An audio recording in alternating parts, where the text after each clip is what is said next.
Hola, me llamo Rodrigo Prenafeta y soy vocero del Partido Libertario, y el día de hoy tenemos el placer de tener con nosotros a Javier Milei, un conocido y destacado economista argentino, libertario, y que va a presentarnos hoy día algunos temas interesantes. Y quiero comenzar esta entrevista, para aquellos que no lo sepan, para que nos expliques un poco qué es ser un libertario. Muchas personas no tendrán idea qué significa este concepto. De manera sencilla, ¿qué es un libertario? Un libertario es alguien que cree en el respeto irrestricto del proyecto de vida del prójimo.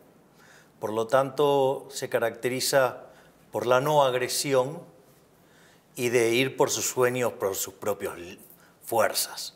Y esta idea de que cada uno vaya por sus sueños, tome sus propias decisiones, implica por un lado que el Estado no intervenga dentro de esto. ¿Cuál es el rol que tú crees que debe tener el Estado en una sociedad? ¿Es incompatible con una ideología libertaria o no? ¿Y por qué? Desde mi punto de vista, en el plano filosófico, el rol del Estado debería ser nulo, porque básicamente el Estado se financia con impuestos y el impuesto claramente es un acto violento. De hecho, el Estado suele cometer varios tipos de violencia. Está, por ejemplo, la violencia autística, que es cuando te ejerce violencia sin contraprestación alguna. El mejor ejemplo fue la Revolución Rusa. O aceptabas el comunismo, o te mataban, o te mandaban a Siberia, o te hacían una lobotomía. El otro tipo de violencia es lo que es la violencia binaria, caracterizada ya sea por los impuestos o por el gasto público. Y el tercer tipo de violencia es la violencia triangular, que tiene que ver con los controles de precios, las regulaciones y controles de cantidades y cosas por el estilo. Y ese tipo de acciones que siempre está ejerciendo el Estado causa daños directos y daños indirectos. Por lo tanto, son siempre una fuente de malestar, porque lo que está haciendo es violentar los intercambios que voluntariamente harían los agentes, y eso también tiene un impacto sobre los precios y por ende el sistema funciona peor. Entonces, lo que podríamos entender básicamente es que hay una doble vertiente aquí. Tanto es inmoral la presencia del Estado para realizar estos actos, como también hay elementos de que no son prácticos, de problemas prácticos, de que no se observa que haga bien la labor. ¿Tú crees entonces que en ninguna ocasión estaría bien la intervención estatal o estaría justificada hasta cierto punto? No, jamás uno puede justificar la presencia del Estado, porque lo que tiene es un acto previo, que es la recaudación de impuestos, y ese es violento, porque no son voluntarios. O sea, si vos no pagás los impuestos vas preso. Entonces, digamos, no hay forma de dar sustento a la existencia del Estado, salvo que estés dispuesto a aceptar la agresión. O sea, y digamos, vendría a ser la agresión organizada. Pensá que el Estado es peor que la mafia, porque por lo menos la mafia, digamos, cumple, tiene palabra y además admite la competencia. El Estado no solo que miente, sino que además no admite la competencia, quiere el monopolio de la emisión monetaria, quiere el monopolio para sancionar las leyes, quiere el monopolio para controlar la moneda. Entonces, y es utópico pensar que alguna acción del Estado puede ser buena.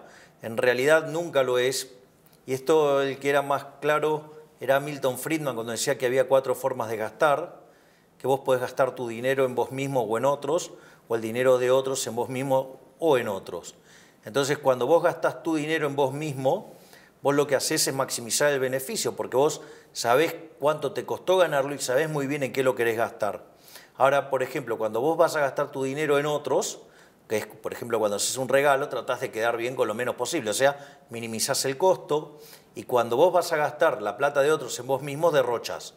Entonces, ¿cuál es la peor combinación? Gastar el dinero de otros en otros, es decir, lo que se llama el estado del bienestar, que en rigor debería llamarse el estado de malestar, porque nunca va a funcionar bien. Entonces, no funciona bien el accionar del Estado, produce daños directos, indirectos, violencia, pérdida de libertades individuales. Por lo tanto, desde mi punto de vista, la política siempre a llevar es la que minimice el Estado. En algunos estadios tecnológicos será posible, seguramente en algún momento, eliminarlo. Hoy, digamos, probablemente lo más cerca sería la solución minarquista, donde se admite la presencia del Estado solo para seguridad y justicia. Pero yo creo que conforme evolucione la tecnología podremos sacarnos de encima al Estado y por ende a los parásitos de los políticos. Y una pregunta para aquellos que siguen estas ideas. Asumamos que hay distintos grupos que empujan las ideas de la libertad, por ejemplo el Partido Libertario, que es aquel que te trajo a Chile, del cual soy vocero. ¿Qué le darías tú como consejo para expandir las ideas de la libertad? ¿Hacer un mensaje más bien técnico, un mensaje más bien moral? ¿Cómo deberían ser los argumentos para convencer a la población de esto? Mira, nosotros en Argentina con Diego Giacomini, que es mi socio, con Mariano Fernández y otro grupo de economistas, nosotros hemos optado por una batalla cultural que pivotea sobre la cuestión moral.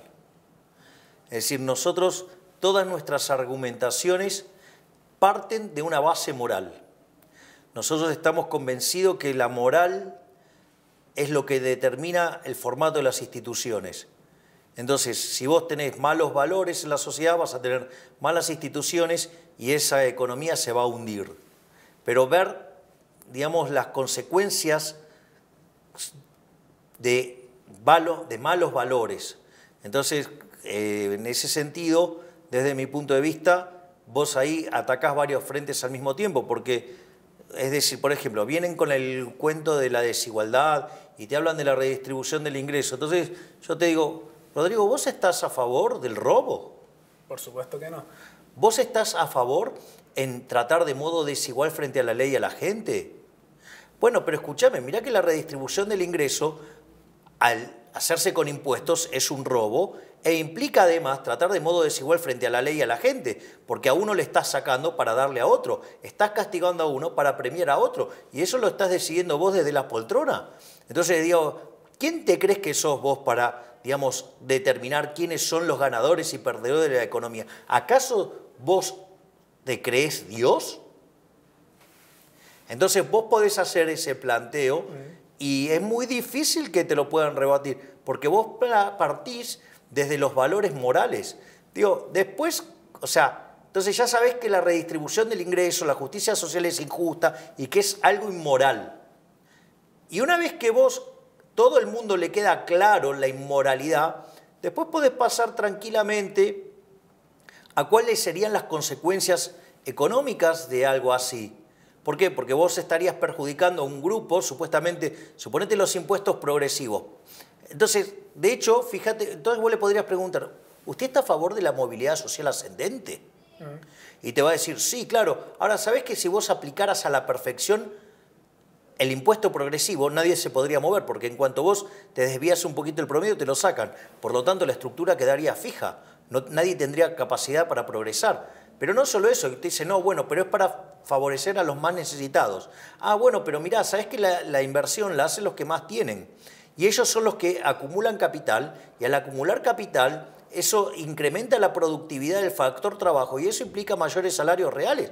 Con lo cual, si vos castigás al que genera riqueza, lo que vas a tener es menos inversión, menos capital, menos productividad, menores salarios reales, y si ese proceso, además, es muy profundo, es probable que ni siquiera alcance para reemplazar o mantener el stock de capital existente, con lo cual se te va a caer el stock de capital per cápita y vas a ser cada vez más pobre. Si querés te puedo dar un ejemplo de eso. Un país que era número 1 del mundo a inicio del siglo XX y hoy es 70. Se llama Argentina. Yo tengo una pregunta yendo más al tema de la desigualdad que tú mencionaste. Porque actualmente en la situación que está viviendo Chile, que lo está viviendo en parte Colombia y ya lo vivió Ecuador, el mensaje se va repitiendo. Todos dicen que el problema estaría en la desigualdad. Aquí ya mencionaste el tema de la inmoralidad, pero el argumento que usa normalmente la izquierda es que dicen, no, las desigualdades generan esta tensión social que estarían causando estos problemas. ¿Tú crees que esa es la causa o crees que hay algo detrás, otro tema que empuja estos choques? No, el motivo de la desigualdad, ese en realidad es un eufemismo para esconder la envidia. Una persona no va a decir, digamos, que le va mal respecto a otro, no va a decir que está profundamente envidioso y que en realidad, como no puede alcanzar los logros del otro, le quiere robar el fruto de su trabajo para apropiárselo y disfrutarlo él. Entonces usa la máscara de la desigualdad. Pero en realidad, la pregunta es, ¿a vos te parece bien como fuente o pilar de los valores morales la envidia? el odio, el resentimiento. Digo, eso no puede llevar a un buen puerto, pero sin embargo esas son las ideas subyacentes de la desigualdad, porque hay alguien que no le gusta el resultado, se siente envidioso por eso, entonces usa la figura del Estado para robarle al que le fue bien, para compensar su fracaso.